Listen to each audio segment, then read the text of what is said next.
Here's a sentence I never thought I would say out loud, but an animated K-pop movie just schooled Hollywood on how to write women by letting them burp. No, I'm not joking. Just stick with me on this one, okay? So K-pop Demon Hunters is now the most watched Netflix movie of all time. Bigger than Bird Box, bigger than Red Notice, bigger than whatever Ryan Reynolds was smirking his way through last summer. And when I first heard about it, I was a bit skeptical. I mean, a story where K-pop idols fight demons? That literally sounds like an SNL sketch. But boy was I wrong. The movie itself was honestly amazing. It was a fresh story with complex characters and overall just a really fun time, which has been rare for kids movies these days. But guess what? I'm not here to talk about how good the movie was. Even though it was great, I'm here to talk about one aspect that I have not stopped thinking about. When the main character did this absolutely ground-shaking, unholy type of burp. Because in that one silly little human moment, K-pop Demon Hunters did what many Hollywood blockbusters with all their fake girl power moments could never do. It made women on screen feel real. You see, Hollywood loves the strong female lead. Or at least the idea of one. For the last decade, studios have been obsessed with proving that they can write empowered women. And what do we usually get? The girl boss. I need you to fix his suit. The suit is literal perfection. It will be, when it fits a woman.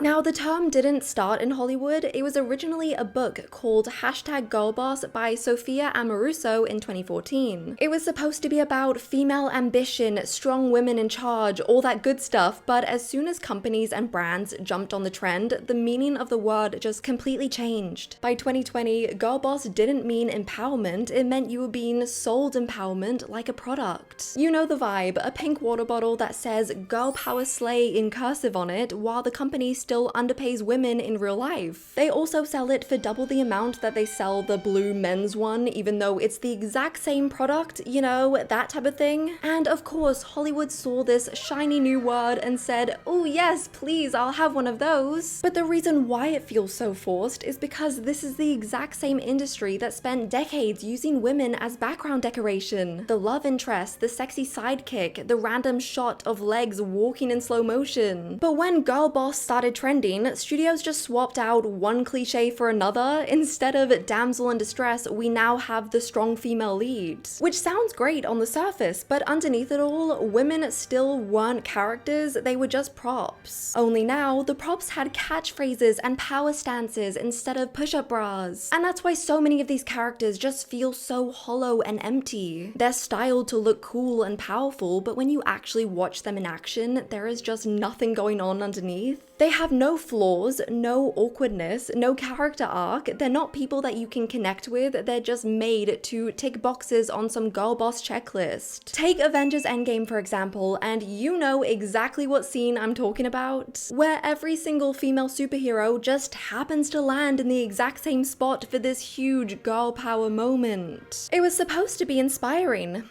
But instead, it just ended up feeling like one of those HR posters you see in an office with the words teamwork in big bold letters. Marvel, we really don't need you to pause your biggest battle in the entire franchise to remind us that women exist, okay? The women were fighting alongside the men the entire movie. What was the need? There was no need. And that's why this whole girl boss thing just doesn't work, because women are being written as these progressive messages instead of real people. This is exactly why K-pop Demon Hunters feels like such a slap in the face to Hollywood. It doesn't give us an idea of a woman, it gives us actual women. And watching it, you suddenly realize just how bad Hollywood has been fumbling this entire time. So, the story takes place in this version of Korea, where demons steal the souls of humans in the attempt to keep their king alive. But across history, 3 women always show up to fight back as demon hunters, and the wild part is that they use their singing voices as their main weapon. The hunters sing songs of courage and hope that brings people together in order to create this magical barrier called the honeymoon, which keeps demons from fully breaking into the human world. It's crazy how the basic premise of this story already sounds more creative than anything Hollywood has been putting out recently, and this is only just the beginning. Fast forward to now, and that same tradition lives on through Huntrix, which is a K-pop group made of members Rumi, Mira, and Zoe. Now, these girls have it rough, okay? So not only do they have to fight demons that slip through the barrier, but they also have to face the brutal K-pop industry, which is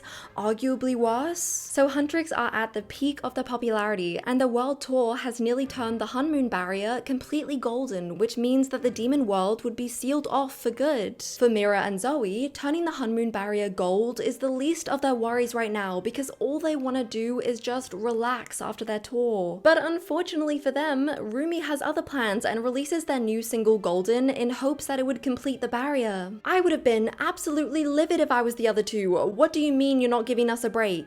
Well, little do they know, but the reason Rumi wants to complete the barrier so badly is because she's hiding an even deeper and darker secret. She's actually half demon and her scars have been spreading. Okay, plot twist of the century right there. When Rumi was a child, her mentor told her that completing the Hunmoon might erase the demon markings from her body, which makes sense as to why she's so desperate to get things moving. I know it sounds a little bit all over the place, but just trust me when I say that it is a really good story with some amazing characters. One of the first things that struck me when watching this movie was just how real these girls felt.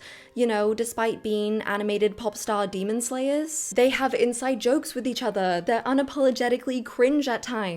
I've just never seen animated characters act so real and relatable, and it was just really cool to see. I also loved how the animators gave them these exaggerated anime expressions at times. I just thought that that added so much to their characters. But in Hollywood, leading ladies can't look anything but perfect. Oh, they just had the biggest battle of their life and they're on the brink of death? Really? Because to me, it just looks like they're straight off the red carpet and someone just smudged a little dirt on their face. Meanwhile, in real life, I can't even walk to the fridge without looking like I just fought Thanos. But not only do these characters look perfect 24/7, but they also consistently have the personality of a soggy cardboard box. Just look at characters like Wonder Woman. They tried so hard to make her this badass hero that they forgot to give her any real personality at all. Like, God forbid a woman that saves the world also cracks a joke. Oh, scary. The men can be strong and funny, but the women? No, they have to look cool 24/7 because apparently that's aspirational. I'm curious, have these writers ever met a woman in real life? Do you think they've ever had a conversation with a woman? Doesn't seem like it. But then K-Pop Demon Hunters comes along and shows everyone that strength doesn't mean stripping everything away that makes a woman human. The movie doesn't start by showing us this intense action montage showing us how cool they are. No, it starts by the three of them absolutely demolishing an absurd amount of food. They're talking with their mouths full, they're burping up a storm, and it just shows them being unapologetically real and themselves, which I just thought was really cool and refreshing to see. It instantly gives you an idea of who they are as people, not just what they can do. And then from there, it goes into this fantastic scene where the flight attendants were actually demons in disguise and they have to fight them in order to get to their concert on time. It's the first time we really see them fight, and oh my god, they're insane at it. They're not only beating the demons, but they're also singing and fixing their makeup all at the same time. The movie allows them to be girly without making it seem like it's a weakness. In fact, it's what makes them powerful, and that is something that's so rare to see in Hollywood. Because usually the female characters of today get stripped of anything that seems girly in order for them to fit into this girl boss template. They're rewritten to be tougher, colder, more masculine, like strength only counts if it looks traditionally male, and that's where it actually backfires. It ends up saying that a woman can't be feminine and still be strong, which is just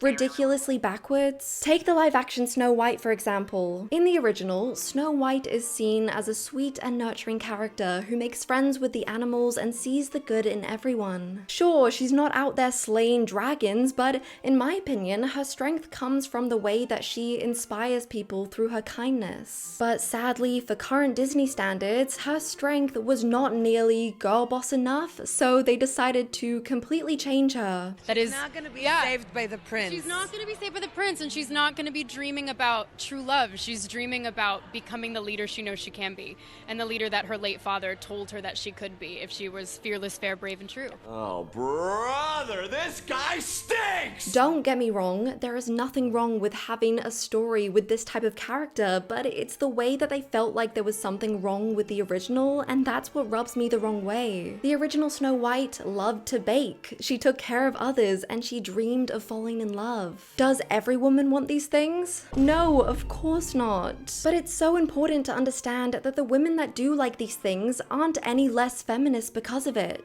K-Pop Demon Hunters has a perfect balance of this with the rival band, the Saja Boys, who, spoiler alert, are actually demons in disguise. These poor girls can't catch a break. The group, led by Jinwoo, are on a secret mission to weaken the Hun Moon by taking the fans and energy away from Huntrix. This ends up being way easier than they expected because the moment they performed Soda Pop, the fans were basically throwing themselves at them. Not even our main three characters could contain their attraction towards them, and I just found that so refreshing and real because having a crush isn't a sign of weakness. I think the way that they handled the Saja Boys was just perfection because, let's be real, they could have easily just been written as one-dimensional villains. The kind of rival band you're supposed to laugh at because the girls are obviously better, but that's not what happens. The Saja Boys are actually talented. Like, annoyingly talented. The kind of talented where you'd roll your eyes but still add their song to your playlist in secret. And I love how the movie went out of its way to show that. Them singing Soda Pop at the start of the movie literally hasn't left my brain since I watched it. I mean, just look at those dance moves. Even the Huntrix girls literally couldn't stop moving to the beat. As much as they wanted to hate them as rivals, they acknowledged and respected their talent, and that's the genius of it. The film doesn't need to put the boys down to bring the girls up. The rivalry isn't about tearing the other side apart, it's about